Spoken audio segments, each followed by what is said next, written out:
Spinning. We're live. Okay, we've been live for 8 seconds, but it likes to lie to me. Hello, everybody out there. Hello.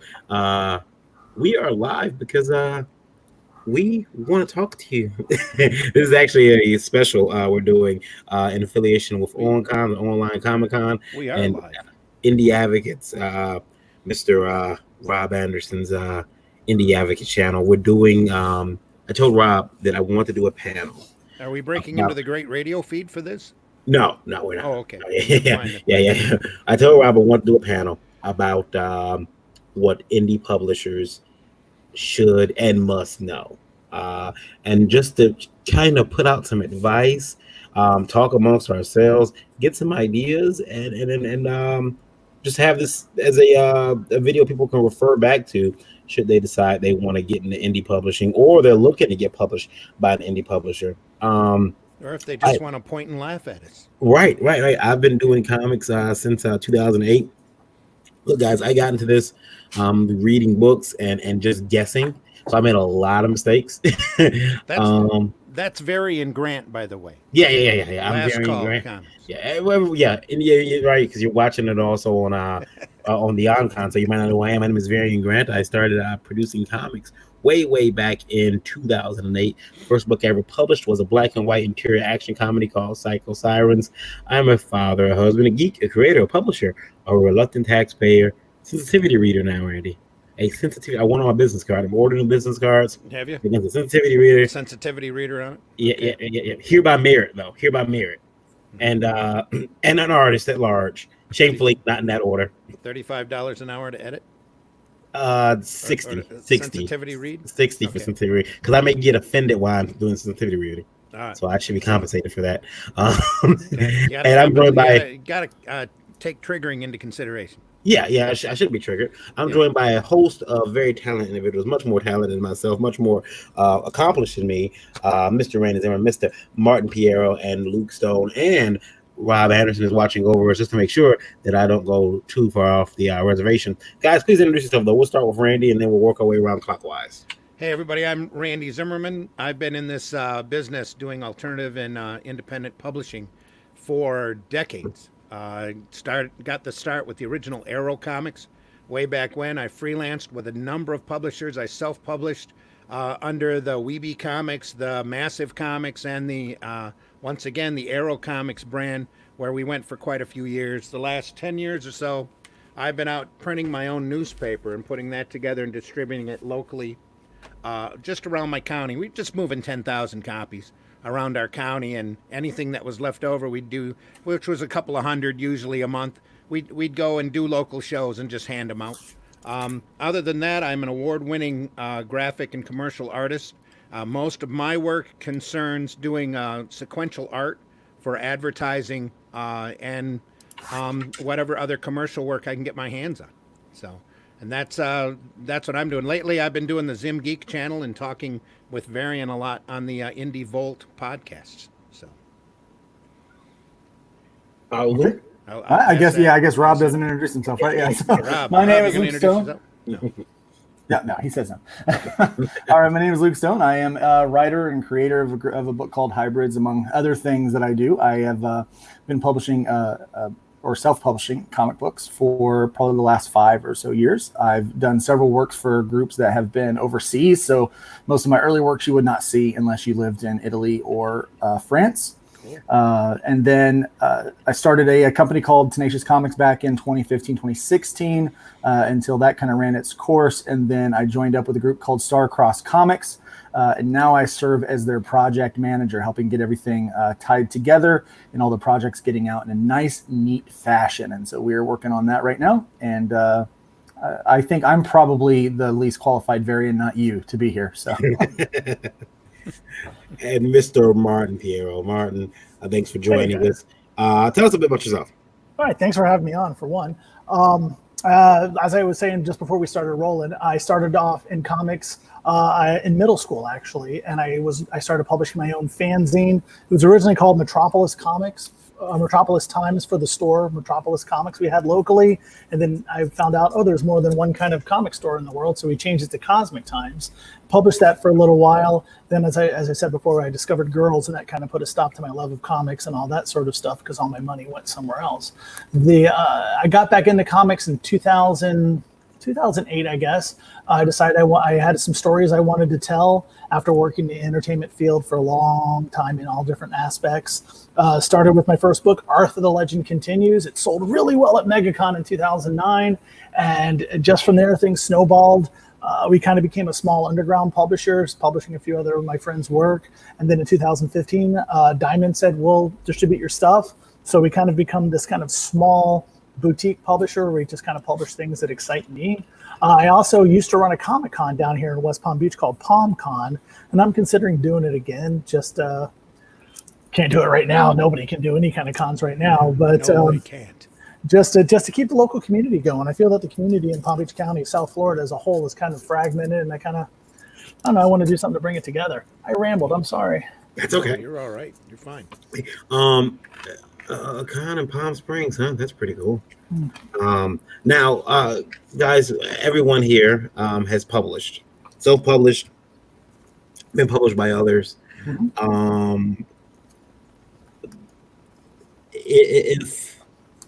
If we're taking this, if we're going to look at this from the publisher standpoint, and I plan to do one about people who've been published by others at some point as well, but we're going to look at this from being a publisher. When you're publishing someone else's work, there is a trust that's supposed to be there. I remember my very first company, which was I named foolishly Unlimited Psycho, was not taking into account that I should be further up in the book, but I just thought it was really cool.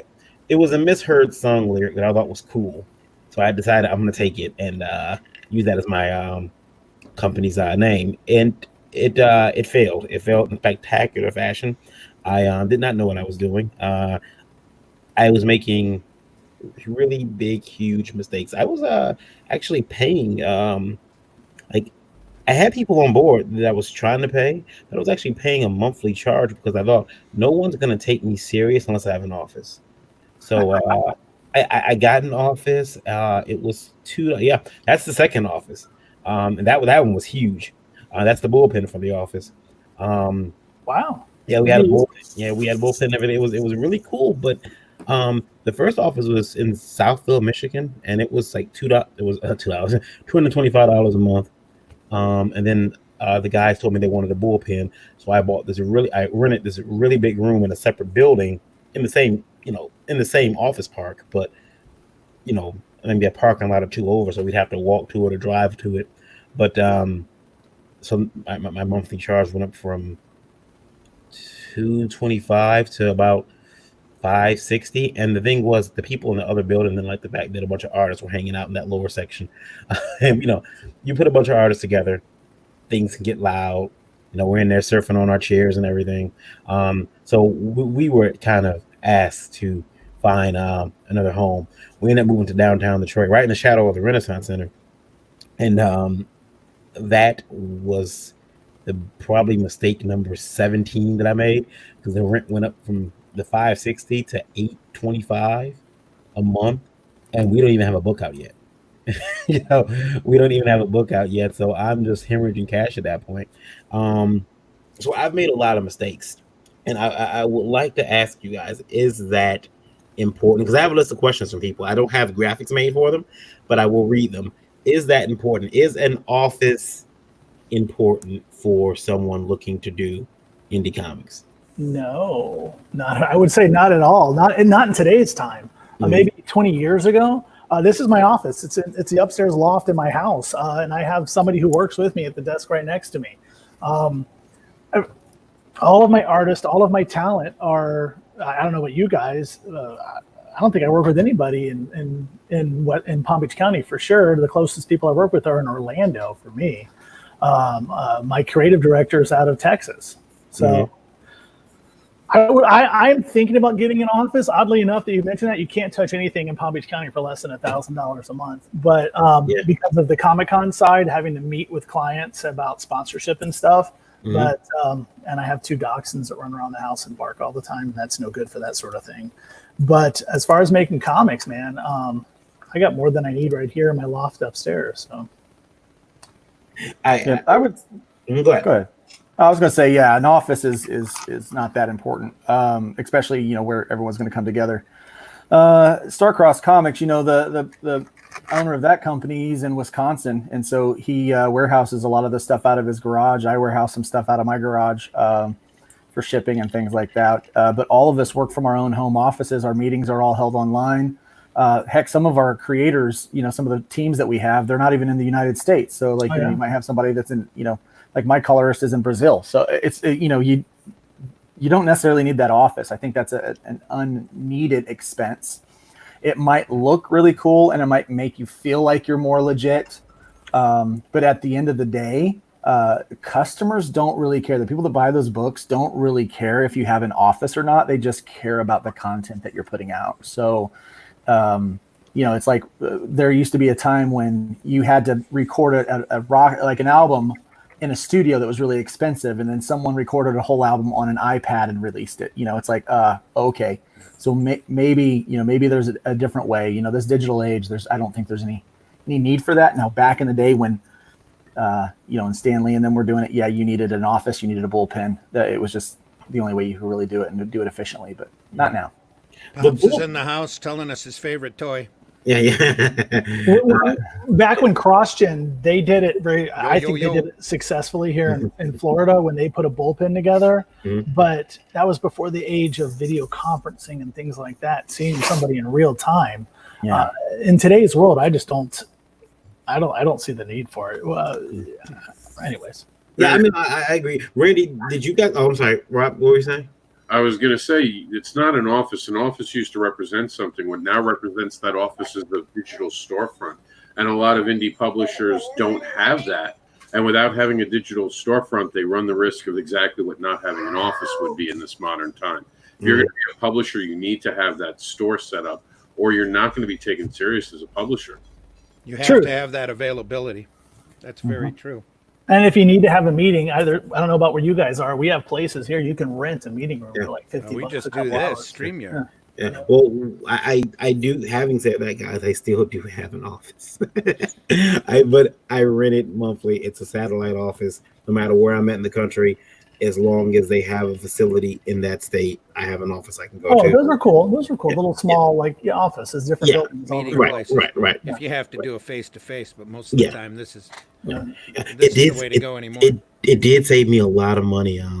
At Wizard World Chicago, because there's a building right across you from the convention center. Well, not right across, but about half a mile from the convention center. I could easily walk to it. And I was able to go there and send off faxes that need to be sent for free.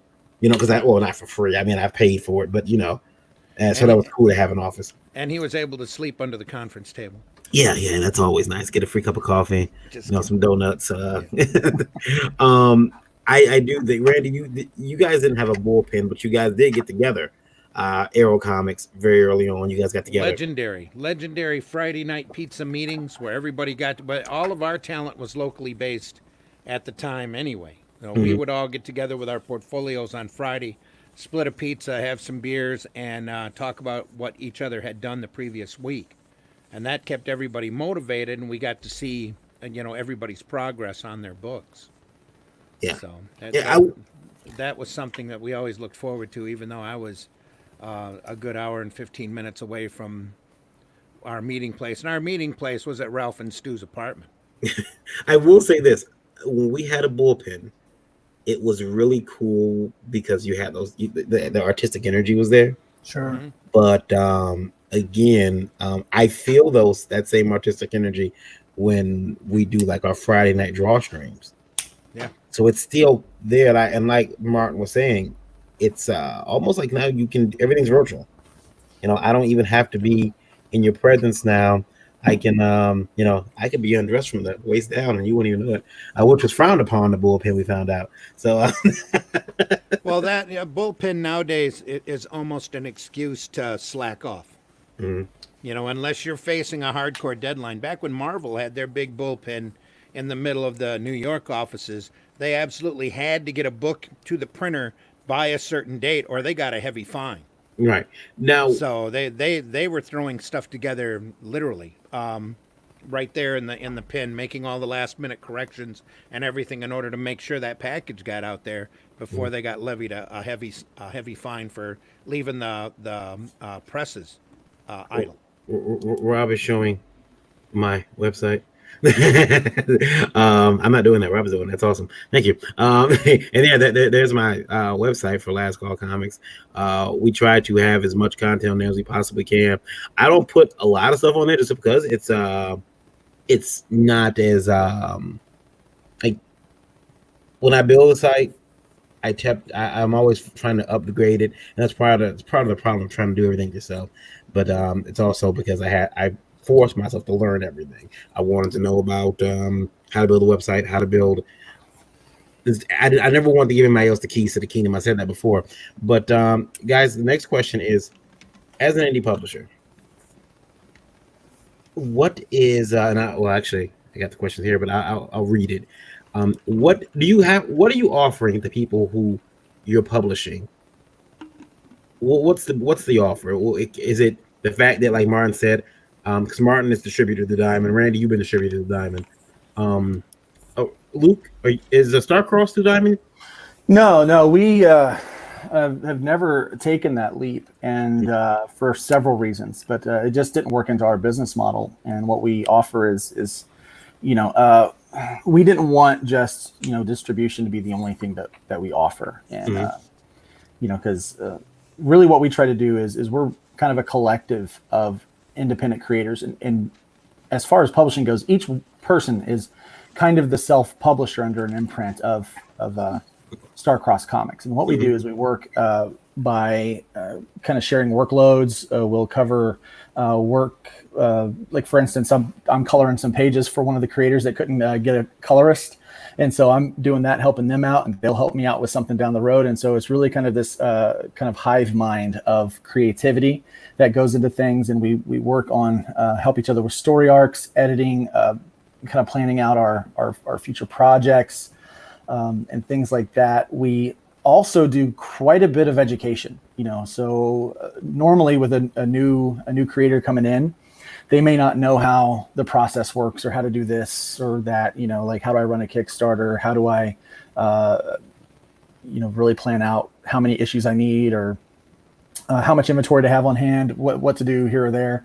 We all kind of work with that and do a lot of education and trying to help people from our collective experience, and so that they can kind of go through those steps without having the what you were talking about, the make the mistakes, like learn from our mistakes and let's, so we can grow in this. And so that's really kind of what we offer as a publisher. And then obviously there is the distribution aspect of each one of us. We go into our own communities and we distribute like where we would as a like indie guy. We also work and we bring the collective group of Starcross books into some of the local stores, and then we also sell them on our tables. We're not required to sell them on our tables, but we do it out of goodwill for one another, because we help each other do that. And so I'll take several other creators' books to a convention with myself, and we'll sell it, and we'll have like the Starcross section so that you can see the other offerings that the publisher has to offer. So that's what we do without getting into Diamond. We've thought about it, but it just hasn't really come up as something that we really, really needed to do yet. Martin, you want to say something? Yeah, that sounds awesome, actually, what you guys are doing, the sharing of ideas, the helping each other out. I found that as the publisher for Cosmic Times, it's not by choice, trust me. I've kind of been placed on this level and everybody else is here, and it's almost like I'm getting a lot of what can you do for me from everybody below me, where it is, I like this concept of this kind of community-based publisher that Starcross is. Now, Starcross, it's a faith-based publisher, correct? No, mostly. We have people that are believers, non-believers, and stuff in there.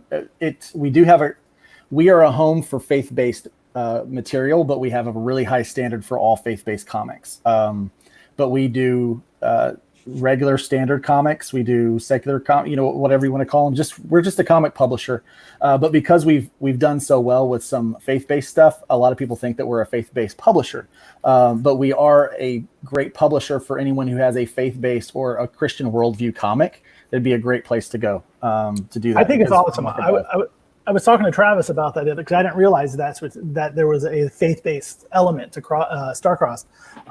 And I'll say this: we've all been in the business long enough, and I've seen a lot of faith-based comics come and go over the years, and they all seem to be of a certain. They're bad. Yeah, and yours. I say when Travis mentioned that there was a faith-based element to it, I was like, wow, it doesn't seem to. It doesn't. It's not cheesy. It falls into that. I am the sword of Christ and all that kind of stuff. Yeah. Most of the stuff we look at that's like that, we're like, no, thank you. We're not interested in that because we want to produce good stories. And if it has a faith, but we've got people that are atheists that produce with Starcross, people that aren't of faith. We've got people on both sides of political aisles that work together. Heck, I mean, we're just a group of people that do that, but we want to make sure we have that it's a home for people to produce whatever they feel passionate about producing, but at a higher level. Wait. Both sides of the political aisle working together? Are you sure you work in comics? That's just we're trying to show people how to do it. We're trying to show people how to do it. I think that's awesome. Yeah. I think one of the cool things is we've got I just ran a Kickstarter for my book. And then, thank you. We've got a young guy who's kind of coming up in the ranks, and his name's Ken. And so we're teaching him how to run a Kickstarter and how to market his book. And so he's kind of taken all of those things. And in the first 24 hours, he was able to fund his book. And now he's like at over 200% funded. And he's super excited right now because we're able to take these tools and teach them. But, we have kind of this rule. It's like, hey, if you want your book to get the same attention that everybody else's is getting, then you have to put the work in for everybody else's. If it comes time for you to run your campaign or to market your release and you have not done any sharing of campaigns, you've not talked about it, you've not, we all share our mailing list with each other. So it's a big collective mailing list so we can grow that faster. And that's one of the things we have signed up. When people sign up, they know they're signing up for the Starcross mailing list. Mm-hmm. And so if they don't do that, then they don't get the treatment. And it's really clear. It's like, okay, well, if you're not going to do that, then you're not part of us. Your book might be really good, but your work ethic isn't. And so we have to be a collective where it's what can we do for each other? But a rising tide lifts all ships kind of thing. Totally dig that, man. I totally dig that. That's a great concept. I love that. We don't have that. I don't have that luxury here. Again, it's just not how we're set up. I might look at that for 2021, changing how I do business, because I struggle with that. We'll do a project, like say when we were in Diamond, and people they've got their book in the Diamond and they're not doing anything to promote it. Like they just leave it all on my shoulders to do, and there's only so much I can do personally. I only have so much resources, but if everybody would work together on just one concept, like you said, the rising tide rises all ships, man. Yeah. Well, hey, and we also work with other publishers that need help with stuff. So definitely hit us up, and there could be a Cosmic Universe or Star, whatever. Yeah. I've speaking of like problems with Diamond, and you mentioned it, Martin. Randy, I'm not sure. Are you comfortable talking about? No. Okay. No, you can ask me anything. I'm not. Randy figured out a way. Go ahead. To get a book into Diamond. Diamond was notorious for playing games of Randy. In fact, I believe they've taken the things they used to be Randy and that could take over an entire book. Yeah. We were constantly butting heads with Diamond. Right, that's around 1996 to 2003. Back when we did, I was editor-in-chief, pretty much running a second version of Arrow Comics. And we did Dark Oz, War of the Worlds, Wonderland. We started out trying to do books that the retailers would instantly recognize that would help us get us space on the shelf, but none of the retailers were putting us on the shelf. So we started doing genre-specific books and books that I ran across that I could not print. We did Dr. Goyle. We did Descendants of Toshin. We started a manga line. There's all sorts of different things that we tried in order to try to get in. And Diamond was constantly throwing hurdle upon hurdle on us to keep us from growing.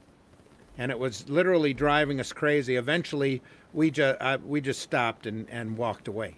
It was to the point where they were telling us what we could and could not print. Yeah, I mean, And I was done. We had a long running book called Land of Oz that we were really pouring our heart into. Very established art team. In fact, we had Bill Mesner-Loebs inking it. Bill was on his third book, and Diamond told us that we had to stop. And I'm like, why are you telling us that we have to stop? Our numbers are climbing. Even though you have minimums, we're going to pass your minimums with this next book. They didn't care. They told us we had to stop.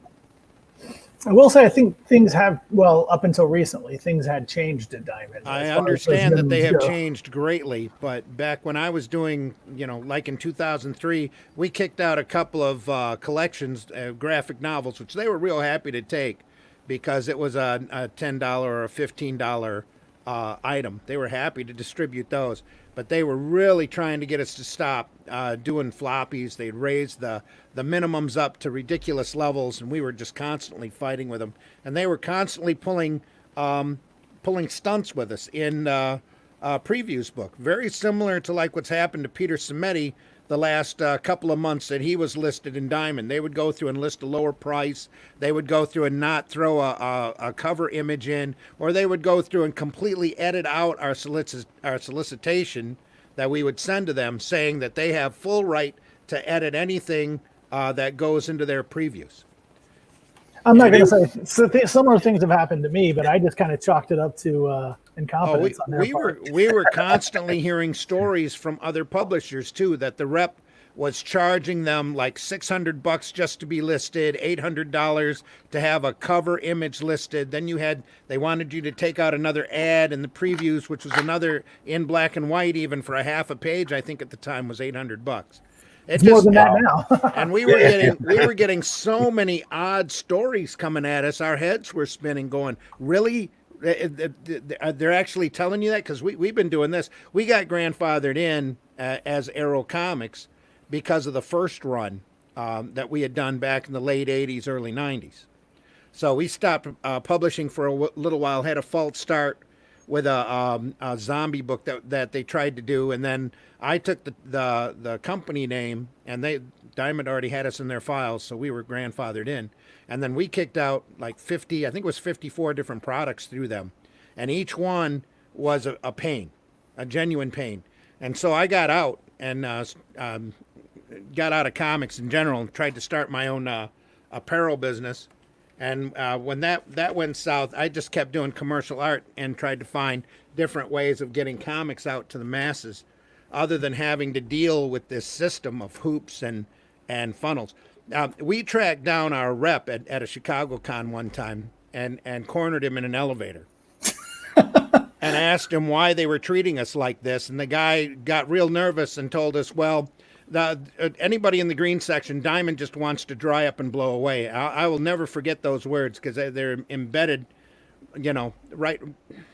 Something I'll never forget. The guy says, well, anybody in the green section, Diamond just wants to dry up and blow away. You guys are better off figuring out something else to do because we don't want you in comics. I want to know how you cornered him, the poor guy in the we cornered him. He was cornered shaking him in the elevator. He was shaking. Well, I have a question for you. Because we were shaking too, believe me. Was it you and like two other guys? No, me and one other guy.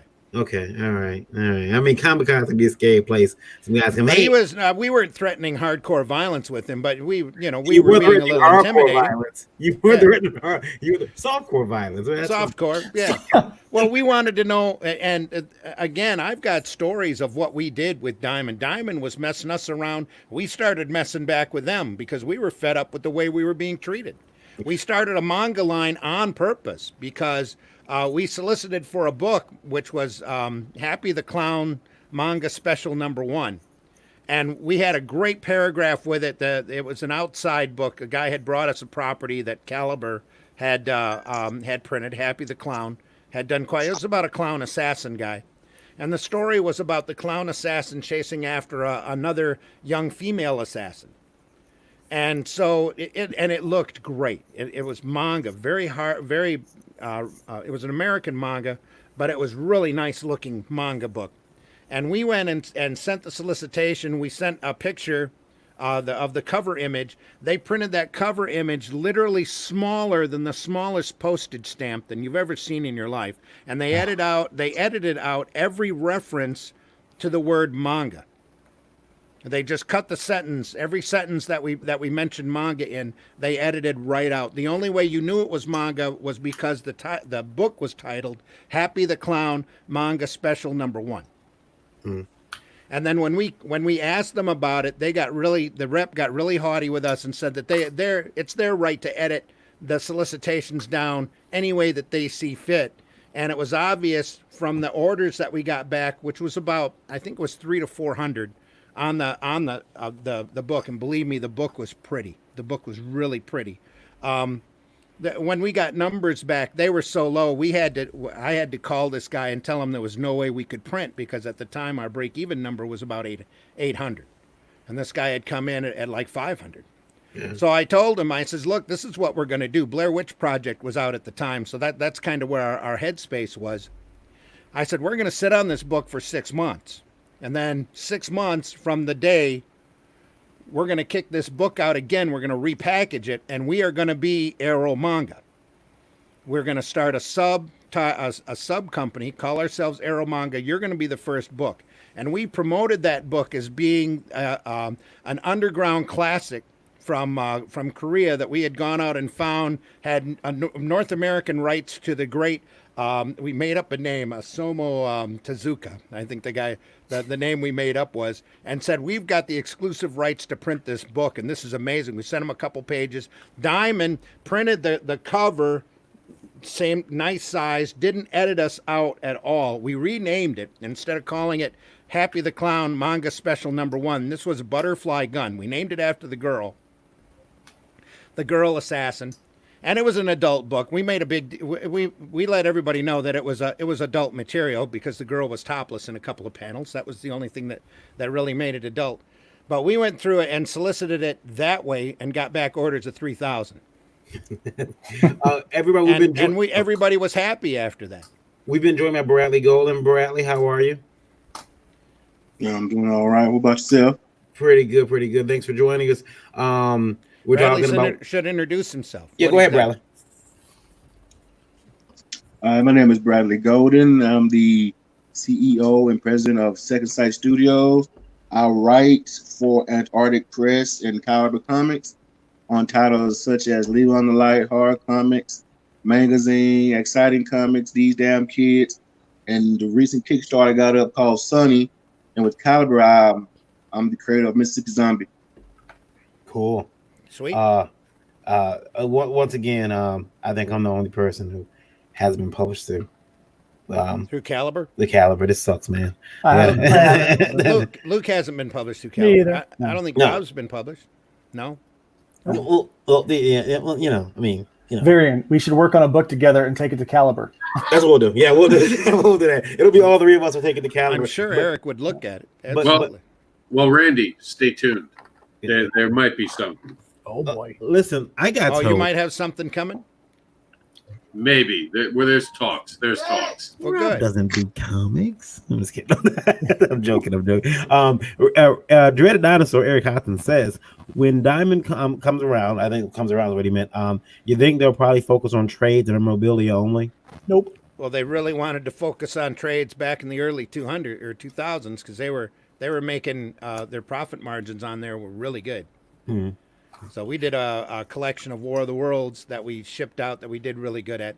And then we tried to do another book that had a bunch of superhero stories that I had done. Mm-hmm. And they sat on that for a good 6 months before they gave us an answer. We were hounding them like once a month, asking our rep, is that book accepted? How come that book wasn't in previews? We sent you a solicitation. We sent you a cover image.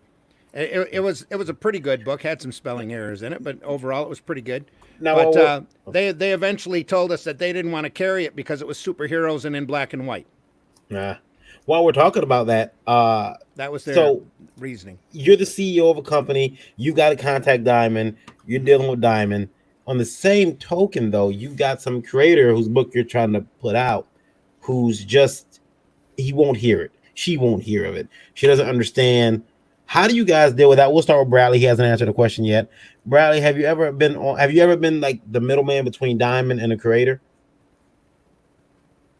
Not yet. Not yet. Not yet. With me working with established publishers like Antarctic and Caliber, I haven't seen it, man.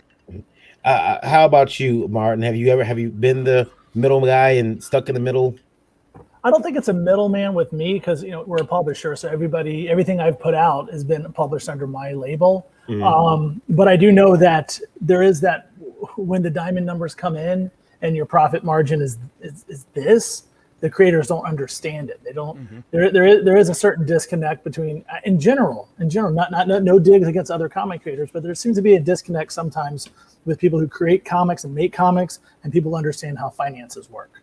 There seems to be kind of a gap. It's no digs on anybody. It's just some people are good with numbers, some people aren't.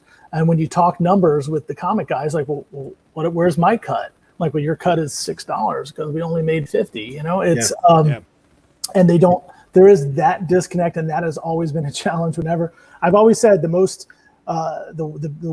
best thing that ever happened to us was getting into Diamond, and the worst thing that ever happened to us was getting into Diamond. Success has only brought more heartache, more pain, and it's super expensive. I'll tell you, I've lost a lot of money being in Diamond. The mistake that I made was that I being an artist myself, I've always felt like, hey, I want to pay the creators right after the show. So what I've done is when the show is over, if you're at the show with me, even day one, I'll go through how many of your book we sold, and we'll split up based on your contract right then and there. So if it's 50-50, I'm gonna give you 50% of what your book sold there that day of the show. And I found that, and then even when I got home, if it was PayPal money or whatever, if you weren't in Michigan or you weren't wherever we were, you couldn't make it, I would send the person, their half. And I found, and this is odd, I found that was actually giving me more problems because these guys would get the money and then they'd get upset with me. Well, how come is it more? Well, it was a pretty bad show. Man, this isn't working. This isn't working out. And like, well, I'm sorry. Yeah. And so it's like I could give them like okay, for instance, I sent one guy $80. That's a good paycheck. Yeah. I sent the guy for not $80. being at the show. Yeah, he wasn't at the show and sent him $80, and he sends back email. Is this all? It should be more. And I'm like, well, no, we didn't. It wasn't a good of a show. I'm gutted. But then these same people, here's the deal, and I'm not knocking anybody who does this, but then they leave and they go off to a company they think is bigger or better. And again, not throwing shade, but then they start getting that that I almost call it a stimulus check. They start getting that pretty much what it is. They start getting that was it Randy royalties. Yeah, they get that royalty check. That quarterly royalty check, and they open it up, or they get it PayPal to them, and it's $1.10. Now they're upset. Now they're pissed. I know a creator right now whose book sells, but he's lucky if he got last year he got a check for 35 cents. A PayPal, 35 cents. Yeah. You just 35 cents. Yeah. 35 cents. Yeah, 35 cents. Now we'll be doing it for free.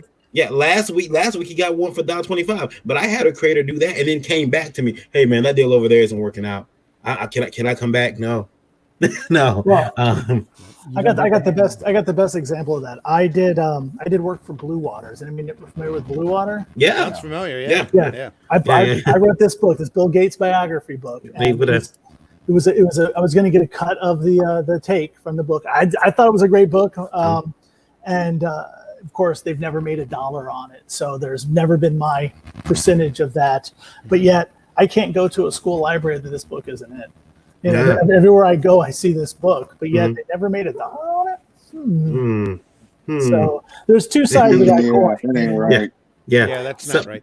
I mean, I know I know Diamond does deals and other companies that deal with Scholastic, but obviously, and Scholastic doesn't reveal the numbers, right, Randy? No, not that I'm aware of. Yeah. No, but I would really love to see them because they keep swearing they're 30% of the business or the industry. So Rob it's like, says, if you're 30% of the industry, let's see those numbers. yeah. Rob says, I sent in the strips to Last Call Comics. I never heard back. I've seen those such scripts. I don't know what you're talking about. I've had products. Script, so. I've had properties sitting at Last Call Comics desk too that he hasn't. He just doesn't seem to respond. That guy, that variant grad, he's horrible. I'm gonna call him. That's his polite way of saying no, thank you. Yeah, if you don't hear back in 3 months. I've heard things. That's exactly what I figured. I heard he's too busy playing video games. That's what I heard. Final Fantasy VII came out, and you can't get the guy on the phone. But I've been there. I've been between. I've never been between Diamond and a person, but I have been between. I've had to actually defend the industry from a person, and that's try to explain them the way numbers work, and and so because of that, the co-owner told me, co-owner of Last Call Comics, who I have to answer to because it's also my wife, told me we're gonna do something different. If they're not at the show, they're not getting that check, or they're not getting that. They'll get it quarterly. And you should do quarterly anyways, man, just for your own record. We've had that discussion. Yeah. I've been dissuaded about doing payments right there, but I was trying to help, and I paid the cost for it. Bradley, what have you learned as a publisher dealing with talent, dealing with creators? And then I will go to Martin, Luke, and Randy. I want you guys to answer that.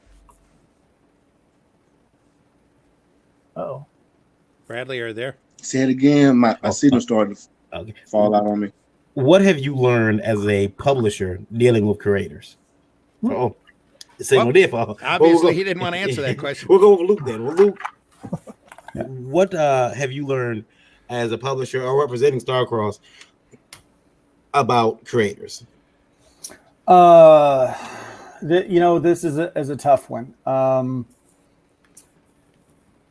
Their creators are mostly interested in promoting themselves. True. And they're very, you have to be careful about who you partner with. The pitch is only about 50% of, I think, of working with a creator. You really have to get a sense of what their personality is. For instance, we had a faith-based book that we were producing. The first book came out, print run came in, got shipped to the guy's house. He said that everything was damaged and didn't want to pay for it. This $1,500 print run that he had, and it's like, dude, you pay your print run. That way you keep 100% of your profits, because we don't take anybody's profit. The only thing we keep 10% of the profit off of a book that's produced or that's sold through our website. But everything else, it's the creators. So like, we aren't trying to get rich off these people, Mm-hmm.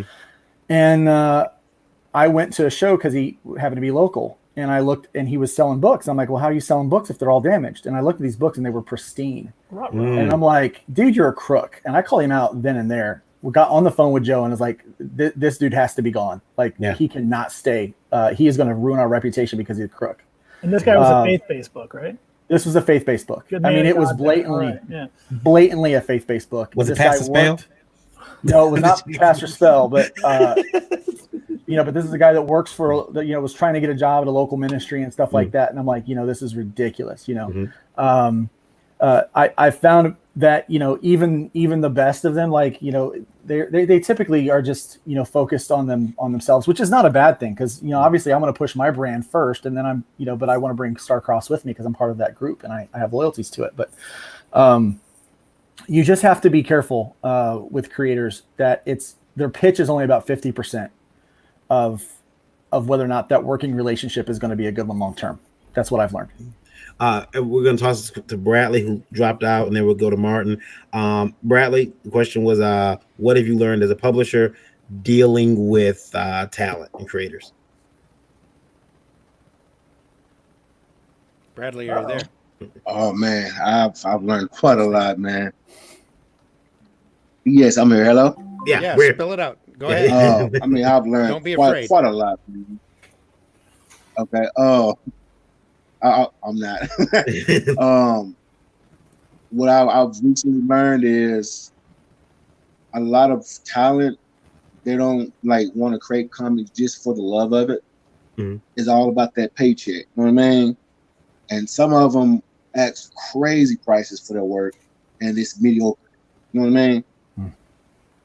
Mhm. I recently had a guy wanted 160 a page, and his work was, just to be honest, mediocre. You know, did I pay him that? No. I gave him a price that I was willing to pay. He didn't want it. He left. Mid project, he left. Mm. So I spent 2 months trying to find another artist to replace him. Y'all probably know the artist. I'm not going to say his name, Right. but y'all probably know him. He was on a recent issue of Leave on the Light. Mm. And as far as colorists go, I got a bad experience with him too. Another mediocre colorist wanting 120 a page. The color.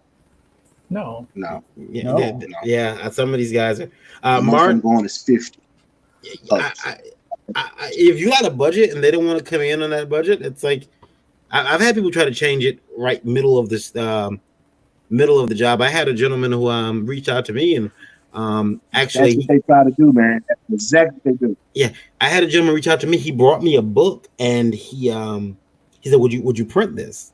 And first of all, you guys are gonna laugh because he told me, he says, "Hey, I'm printing in a paper," and he says, "I've got over 80,000 fans." And I'm like, 80,000 fans. Wow. I'm honored that he picked me because I'm the publisher's book. I'm like, his 80,000 fans. Maybe I can turn him to 80,000 of my fans, for our work. This would be great. And he brought me this photocopy, a very bad photocopy, where you can tell what he had done was he had drawn the strip, cut it out, and then put it on a newspaper, and then made a photocopy and brought it like, here, check it out. And I'm like, this isn't a newspaper. Like, if you ask me if I've been printing newspaper, I'm gonna bring you copies of Flint Comics. Here, look, I've been printed. Ooh, this guy couldn't do that. But funny thing was that he brought me in his regular books that he had printed. His wife colored them in MS Paint. And we already had Photoshop at the time, but his wife colored them in MS Paint. But he told me, he said, "Hey man, look, my wife worked really hard on these. Keep in mind, these are digital files. They're all done. They're all lettered. My wife worked really hard on these. And as my colorist, she's gonna need to be paid."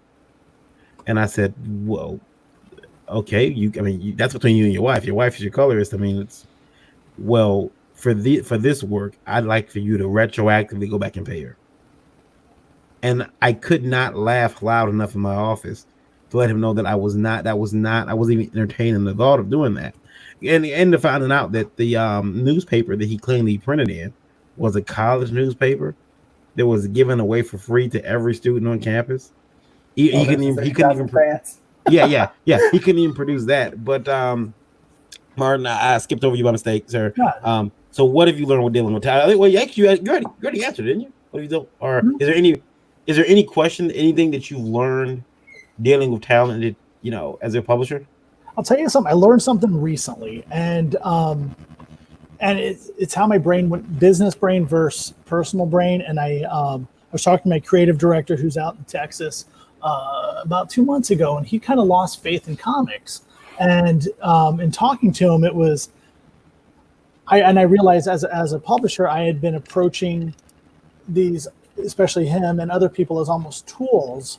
And I guess I need to be better at finessing the personalities, because in looking back, again, this is like some kind of cathartic moment I'm having here. In looking back, especially talking to Zach, I've,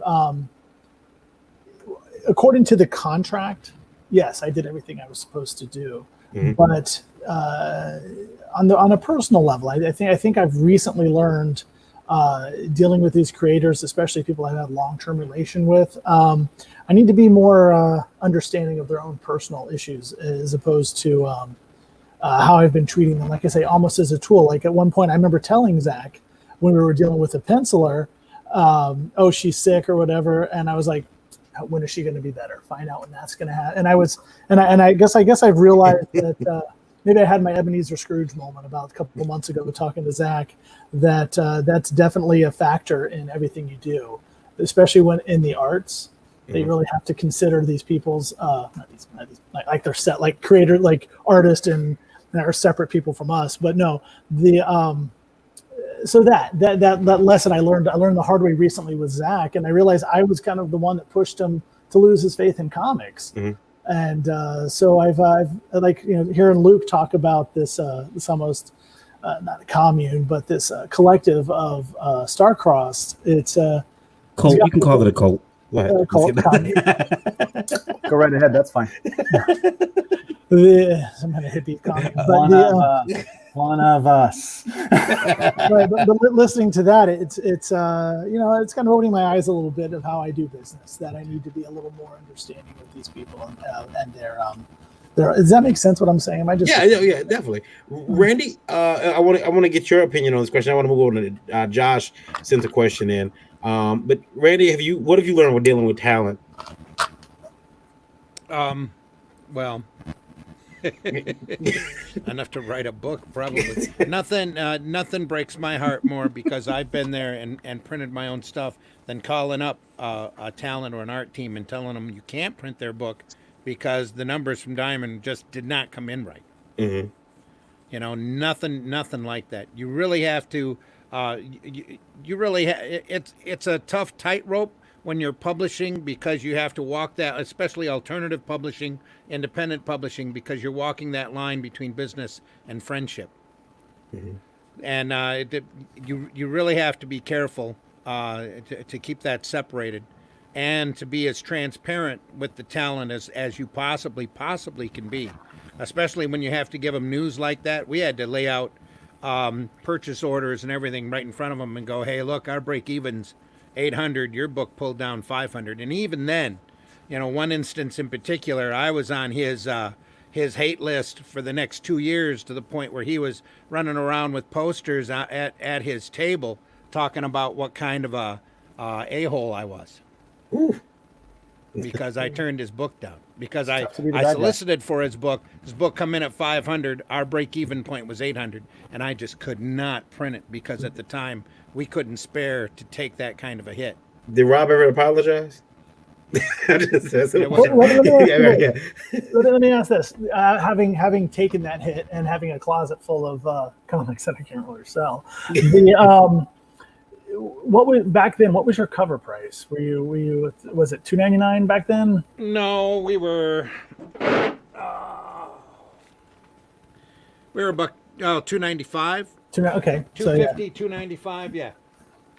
And 800. So were you printing in? I'm sorry, I'm just curious. Were you printing in the States or? No, we were printing in Canada. We were printing with Prinny.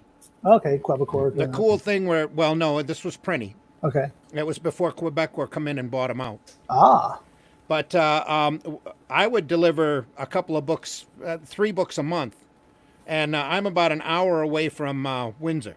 I would drive them down to them personally. Okay. And sit there in the offices and talk to Kim for a while and see how things were going. We had a really good relationship running, actually. But we were constantly flipping money. We started out with a small investment, and we kept that money flipping constantly.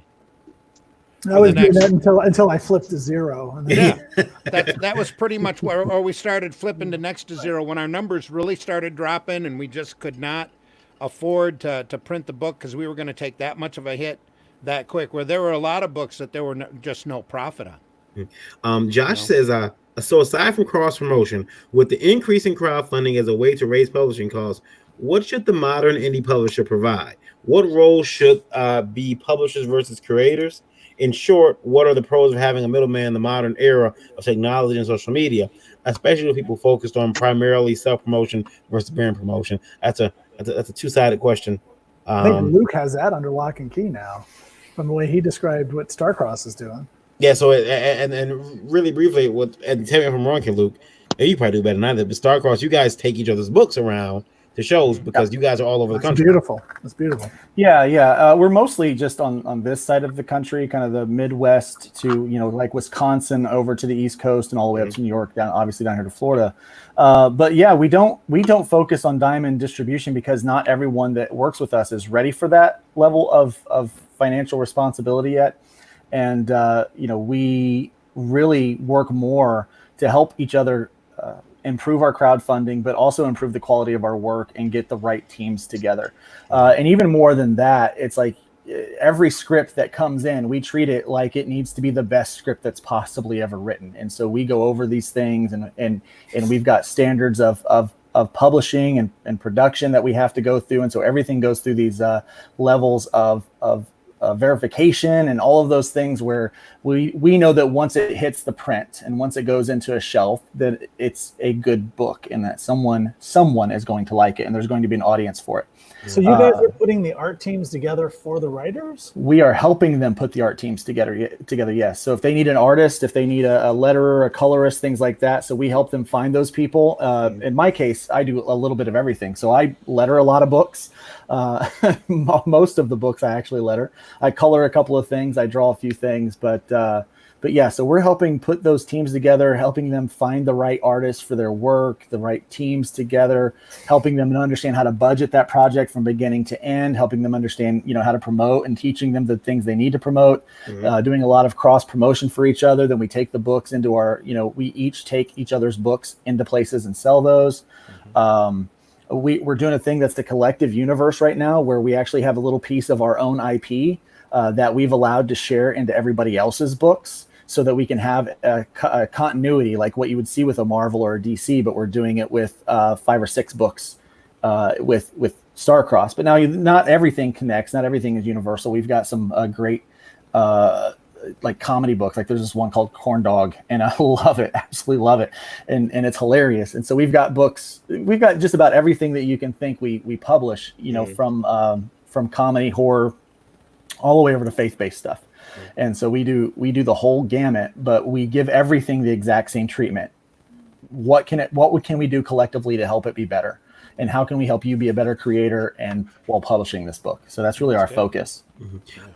Eric says, I'm keeping notes on all y'all. I am only working with people I've got trust relationships with. I mean, and that's a good way to do it. I'll tell you guys something, and I'm sure Bradley's going to agree with me. I've learned that a lot of times, if a person leaves a company, take time to consider why they left. They may not have left. They may have been kicked out. and consider the company they came from. For instance, I picked up a book the minute it was made available. And I've since learned that the person, people didn't want to work with my company because of this person's involvement. Even on a, like he had no ability to do anything in my to make any decisions. Just his being there, his being on the label, they didn't want to deal with me. And they were like, nope, that guy's his company was horrible. And they would tell me things like, did you see them when Stan Lee died? They were like, our mentor died. And these guys don't even know what a mentor is. You have to know the person to call them a mentor. You have to actually, and I agree with that. There was that. And yeah, see, I see Bradley laughing. There was just, their idea. They would go to an artist, and I mean, they went to an artist out the country and just pitched them, hey, here's a book, you're gonna do it. How much do you want? Sure. And the artist had them under a situation where the artist was calling the shots, like, pay me. They pay the artist, he does the page. And I'm like, when the deal came, I'm like, that's not how this goes. The artist does the page to your satisfaction. They send you low res, you like it, you pay them, they send you high res. Forever and ever, amen. Exactly. That's how it's supposed to go, or at least that's the way I like it to go. And now, I mean, again, granted, I have done it the other before, but that's after I've built a trusting relationship with that artist. Just to send money overseas to someone who I don't know, who I can't go choke, that bothers me. That bothers me, and so I watched this person get in my company and do things that were not my company's culture, and that's one. We respect every other company. I'm not over there fishing for your people, trying to steal your people. If I know this guy has a deal over there, I'm not always trying to get his people. That's not what we do. But I watched this guy do that. I watched him try to talk other people into coming over to, even I guess to my benefit, but I didn't want that because it gives you a bad reputation. Having said that, Josh put up another question. He said, so cross promotion, providing a network of workers to finish books and establishing a brand standard of quality to make sure everything is up to publisher guidelines. So is that what a publisher offers nowadays? That's what we do. Yeah. Yeah. Shit, maybe I need to come over to Starcross. I think I'll be over. Send me some links, Luke. I'm gonna. I'm telling you, I left.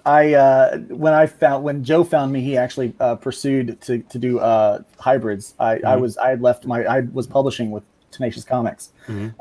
I stayed kind of behind the scenes for almost 2 years before I was like, okay, you guys are legit, because it just seemed way too good to be true. Yeah. How they behaved and everything, and so I really fell in love with it. But so what's your job at Starcross? What's your title? Oh, project manager. That's what I do. So basically, if you have a project, I help you from start to finish, make sure that everything moves smoothly. No problem. Yeah. My thing with what you're saying, and may seem off the wall a little bit. I've heard how you describe the business and how it works. I'm not seeing how Starcross is making money. How are we're you not. So you're not paid. You're just doing this.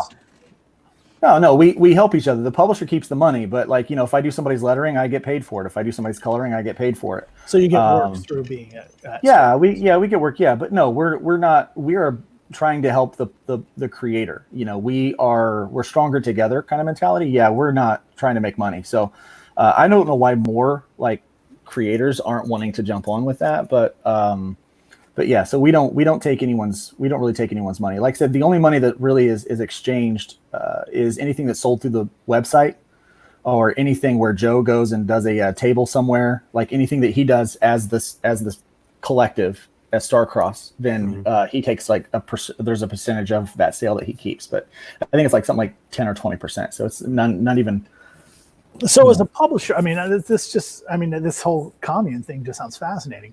But as a publisher, how do you stay in business if you're not generating revenue? They've been doing well. Starcross has been publishing books for 20 years. Because the thing is, the people that come in, it's a trust relationship, and so there's money there. People are making money off of their books. That's the whole thing. We create a business model or a plan around each book that is viable for the creator to be able to get their money back. Basically, but there's a piece that you guys take. No, because I'm making a book anyway, and I'm self-publishing. Right. But I will sell more books if you come in and I help you sell your book. You come in and help me sell my book.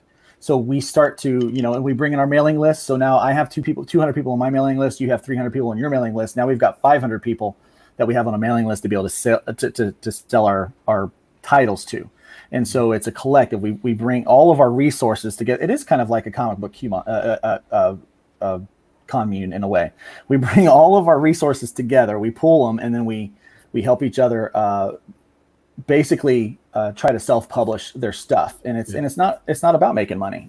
Joe isn't in it for making money. I'm not in it for. Well, he wants to make money for his stuff. So his stuff makes money. My stuff makes money. So the owner of Starcross publishes his own stuff. Yeah. He publishes his own stuff too. Yeah. So and we help him. I letter his books, and will flat some stuff for me, and I will color. So we go back and forth, and then we team up with stuff, and and it's just it's a nice fun relationship. Because here's the thing, we would make comics whether people were buying them or not, because we love comics, right? Most of us would anyway. Because it's not about really making money for us, but it's really nice if we can make money.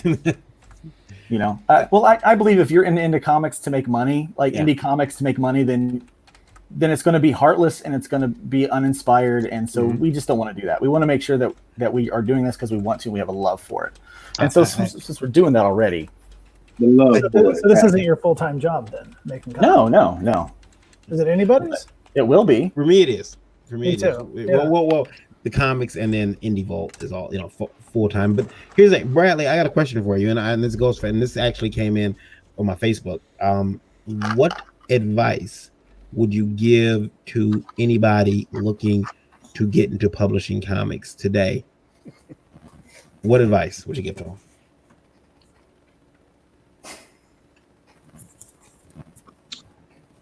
What I would say is make sure you have a plan first before you even start putting down the script, getting the artist, the letterer, the colorist. Make sure there's a plan intact where if you get this book done and say you're trying to pitch it to Image or whoever and they don't want it, have that plan B where you can get you like a cheap print shop. Print it out for you. You can be 100 copies, 200 copies. Hit the cons, which it don't count for this year because COVID-19 thing done wiped everything out. But get you 100 copies printed up. Hit the cons. Nobody is buying them. Hand them out to this person over here at this table that's known, or this person over here at the DC booth that's known. And who knows, from that, somebody could be like, hey, this is really nice. I like this. I like to, get in contact with this guy and possibly not print your book, but get you to work on a title that they already have. Kind of like that, what happened with me in Caliber. I showed them horror comics #1, #2 from an AP. He asked me if I had anything that had to do with zombies. I did. I had self-published Mississippi Zombie, I think 2 years ago. It was like a little 32-page flop. I gave it to him. He liked it. He wanted me to put it in like a trade paperback form. So I did that. Sent it to him. I got published through college. I'm in Diamond, That's all that matters. Yeah. And Martin, same question. It's fascinating you bring this up. I'm still fascinated by this whole star-crossed thing, as you can tell. My thing is, I would always say, two questions. Are you doing this because this is what you want to do and this is what you want to do for a living? Or are you doing this because this is fun? It's something you want to do that's fun. That should always be the first question you ask before you do anything. If you're going to do it to try to justify the cost of it, I just went and grabbed this off the shelf. And this was my Bible when I first started, so this book is getting old. Josh Blaylock from Devil's Due put this book out called How to Self-Publish Comics, Not Just Create Them. And this is a great, at least it was for me. You guys are nodding your head. Randy was laughing. No. You ever found the book? Okay. No, at least it wasn't the one other book that we had on here before. At least It's it wasn't right that up one. there, though. It's right up there. What do you have with it? You don't like? It's You okay. disagree with Josh's philosophies in the book? Oh no. I have to honestly admit I have not read the book, so You're better. he can I be thought it dead was on. what He can be great dead book, on. especially when it comes to contract negotiation and things like that. What'd you say? Guys, I'm finna have to get off of here. I have a Okay. storm coming in. Okay. I don't want to be on the internet Oh, when it okay. hit. Yeah. But Be safe. Baron, All right, man. I am going to get in touch with you. There's something I want to talk to you about. Anyway, Okay. Where's- All right. Yeah. right. All right. Be safe. Yeah, be safe, be healthy, All right. take care. Where's Bradley from?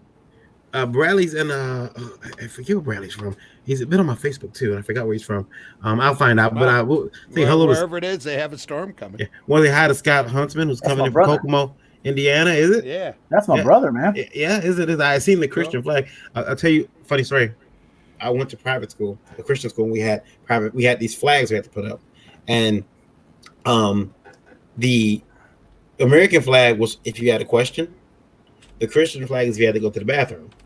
And I, I remember saying, I asked the principal, I said, why not put the Christian flag up if I want to go to the bathroom? And she said to me, she said, I I don't know, it's just how we do things. And I said, well, should the Christian flag, are we putting it up because we're praying that you answer quick enough? And I said, I don't think we should really equate the Christian flag having to go to the bathroom. The next week it was switched. American flag, you had to go to the bathroom. The Christian flag, you had a question. Did you use the PACE program at your Christian school? We did. Ace, Pudge, and Wedge. Yeah, I did that too. I did that. That sounds like the start of a kid gang right there. I gotta go to the bathroom. Yeah. Ace, Pudge, and Wedge. Yeah. And there was some other ones too. Yeah. It was bad. I did not like the way they would draw. It's interesting talking to someone else who's seen paces, because normally I ask them about like what, the scoring keys and everything, but I always thought it was the weirdest thing. There was an issue. Randy, you would love it. The paces have sequential comics in them. Okay. And it would all be Christian tales. Well, sure. It was Pudge, who was a little fat kid. Fat kid. Yeah. He got the Holy Ghost. And the way they drew it was like he was cold. There was these shiver lines all around him. And I'm like, is he cold? Does he smell? Like, this is really, and I'm sitting there grading the sequentials. Those like, would be wavy lines going up. I used to redraw all the panels. When I got done early, I would just redraw the panels like in real comic form so that they looked better. I will say this too, because we've all had a situation with a person that we, in comics. I learned from Randy very recently that I had to stop selling the hype of my company. Save that for the fans, not the people involved in the books, because sometimes you can overhype your books, overhype your ability, and you get that person really super excited, and then they get let down. Mm-hmm. So I've actually started to try to dissuade people. Like, listen, man, there's not a lot of money, and things might suck, and this and that. So when they do get paid, they're pleasantly surprised, because I'd rather set you up for the possible disappointment than sell you on this dream that you're going to make a ton of money, and you don't. I had a gentleman you really want to be realistic with your talent. That's what you have to be. Look, you might not get rich. Your IP might go absolutely nowhere. You might be printing the same book for 10 years. Yeah. And never be seen. If you're here because you love doing it, then you're going to do it. I tell everybody, the first minute that you get that comic in your hand, first minute you hold that physical comic, you almost know. It's like holding your own baby. You know if you're going to deal with this for the rest of your life, or if this just is not that big of a deal for you and you're better off flipping burgers. Well, Eric says sometimes it's ugly babies. Yep. Eric, we all have ugly babies in our past. I'm sure nobody will tell you that every book they've done is perfect. Not if they're truthful with themselves. Eric, tell us a little about yourself, real quick. Yeah, I am at Dreaded Dinosaur and all the social medias. I got all my follow stuff up here in the corner here. I have the Dreaded Dinosaur Man on Webtoon that I'm working on some new episodes for, and finishing up the last bits of work on the Roddy Piper Kilted Avenger comic book, and so that way I can move on to some new projects.